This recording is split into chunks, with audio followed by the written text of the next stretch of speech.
بسم اللہ الرحمن الرحیم۔ امام باقر سیریز، جعلی حدیثوں کے خلاف جدوجہد۔ جب علم نے اندھیروں کو للکارا، مدینہ کی رات خاموش تھی، گلیوں میں سناٹا تھا، مگر ایک اور شور تھا جو لوگوں کے دلوں میں اتر رہا تھا۔ یہ شور تلواروں کا نہیں، جھوٹی باتوں کا تھا۔ رسول خدا صلی اللہ علیہ وسلم کے وصال کے بعد وقت گزرتا گیا اور بہت سے لوگوں نے اپنے مفادات، سیاست اور دنیاوی مقاصد کے لیے حدیثیں گھڑنا شروع کر دیں۔ کچھ لوگ اقتدار کو مضبوط کرنے کے لیے حدیثیں بیان کرتے، کچھ اپنے فرقے کو برتر ثابت کرنے کے لیے، کچھ دولت اور شہرت کے لیے۔ عوام کے لیے سچ اور جھوٹ میں فرق کرنا مشکل ہوتا جا رہا تھا۔ ایسے ہی دور میں مدینہ کے ایک گھر سے علم کا سورج طلوع ہوا۔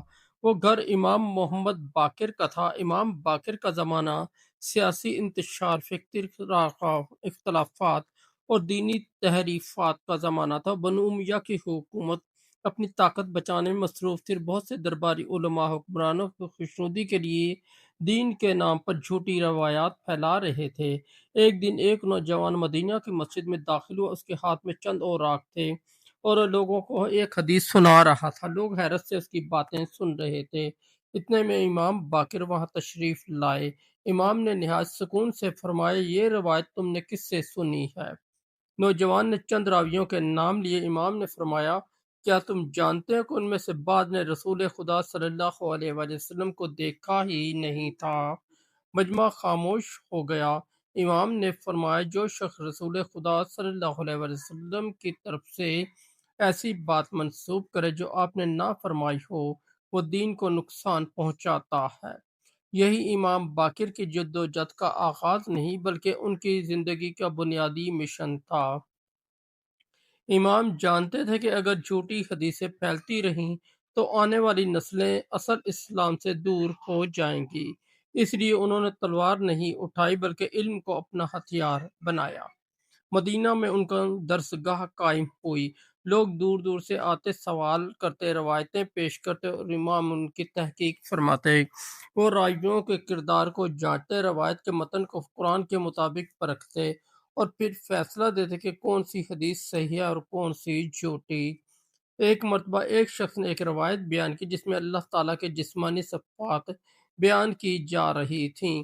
امام باقر نے فرمایا، اللہ اس سے بلند و برتر ہے جو تم بیان کرتے، جو بات قرآن کے خلاف ہو وہ رسول خدا کی حدیث نہیں ہو سکتی۔ یہ اصول بہت عام تھا۔ امام فرماتے تھے، جو حدیث قرآن کے موافق ہو اسے قبول کرو اور جو قرآن کے خلاف ہو اسے چھوڑ دو۔ اسی اصول نے ہزاروں جعلی روایتوں کو بے نقاب کر دیا۔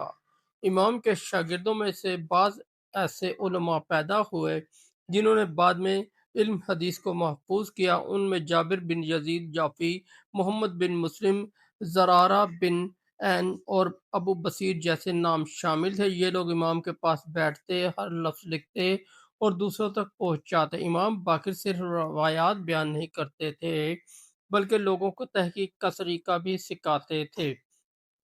ایک دن ایک شخص نے عرض کیا، مولا بہت سی حدیثیں ہمارے پاس آتی ہیں، ہم کیسے پہچانیں کہ کون سی صحیح ہے؟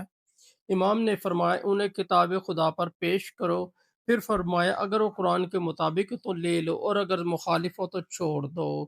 یہ اصول آج بھی علم حدیث کی بنیادوں میں شامل ہے۔ دوسری طرف حکمران طبقہ چاہتا تھا کہ ایسے علماء پیدا ہوں جو ان کے حق میں حدیثیں گڑھے ہیں۔ بعض لوگوں نے حکمرانوں کی فضیلت میں جھوٹی روایات بنائیں، بعض نے اہل بیت کی شان کو کم کرنے کی کوشش کی، مگر امام باقر نے خاموشی اختیار نہیں کی۔ انہوں نے فرمایا، لوگوں میں سب سے زیادہ نقصان اٹھانے والا وہ شخص ہے جو دین میں اپنی رائے داخل کرے۔ امام جانتے تھے کہ دین انسان کی خواہشات سے نہیں بلکہ وحی اور سنت سے محفوظ رہتا ہے۔ مدینہ کی علمی محفلوں میں اکثر مناظرے ہوتے، مختلف فرقوں کے لوگ آتے، سوال کرتے اور امام کے سامنے اپنی دلیلیں رکھتے۔ امام نہایت سکون سے قرآن، سنت اور عقل کی روشنی میں جواب دیتے۔ بہت سے لوگ ان کی علمی عظمت دیکھ کر حیران رہ جاتے۔ یہی وجہ تھی کہ انہیں باقر العلوم کہا گیا، یعنی وہ شخصیت جس نے علم کے خزانے کھول دیے۔ امام کی سب سے بڑی کامیابی یہ تھی کہ انہوں نے علم کو عوام تک پہنچایا۔ انہوں نے دین کو صرف مخصوص طبقے تک محدود نہیں رکھا۔ ہر شخص سوال کر سکتا تھا، ہر شخص سیکھ سکتا تھا، ہر شخص سچ اور جھوٹ میں فرق جان سکتا تھا۔ امام باقر کی کوششوں کے نتیجے میں ہزاروں صحیح روایات محفوظ ہوئیں۔ بعد کے ائمہ اور علماء نے انہی بنیادوں پر اسلامی علوم کو آگے بڑھایا۔ اگر امام باقر اس دور میں علمی جہاد نہ کرتے تو شاید بہت سی جعلی روایتیں اصل دین کا حصہ سمجھی جاتی۔ ایک روایت میں آتا ہے کہ امام نے فرمایا، ہم اہل بیت علم کے خزانے ہیں اور رسول خدا صلی اللہ علیہ وآلہ وسلم کے وارث ہیں۔ یہ وراثت دولت کی نہیں تھی، یہ علم کی وراثت تھی، سچ کی وراثت، ہدایت کی وراثت۔ آج بھی جب کوئی طالب علم حدیث کی تحقیق کرتا ہے، راویوں کو جانتا ہے، قرآن کو معیار بناتا ہے اور سچ کو جھوٹ سے الگ کرتا ہے، تو در حقیقت وہ امام باقر کے اسی علمی مشن کو آگے بڑھا رہا ہوتا ہے۔ رات پھر مدینہ پر اترتی ہے، گلیاں خاموش ہیں، مگر امام باقر کے گھر سے علم کی روشنی پھیل رہی ہے۔ شاگرد قلم لیے بیٹھے ہیں، سوال ہو رہے ہیں، جوابات لکھے جا رہے ہیں، اور ایک امام امت کے مستقبل کو محفوظ کر رہا ہے، تلوار کے بغیر، اقتدار کے بغیر، صرف علم کے ذریعے۔ کیونکہ امام باقر جانتے تھے کہ جھوٹ وقتی طور پر پھیل سکتا ہے، مگر سچ اگر علم کے ساتھ زندہ ہو جائے تو صدیوں تک باقی رہتا ہے۔ یہی امام محمد باقر کی جعلی حدیثوں کے خلاف جدوجہد تھی، ایک ایسی جدوجہد جس نے دین کو تحریف سے بچایا، علم کو زندہ کیا اور آنے والی نسلوں کو سچ تک پہنچنے کا راستہ دکھایا۔ اختتامی لائن: جب جھوٹ روایت بننے لگا تو امام باقر نے علم کو تلوار بنایا، اور اسی علم کی روشنی آج بھی حق اور باطل کے درمیان فرق کرتی ہے۔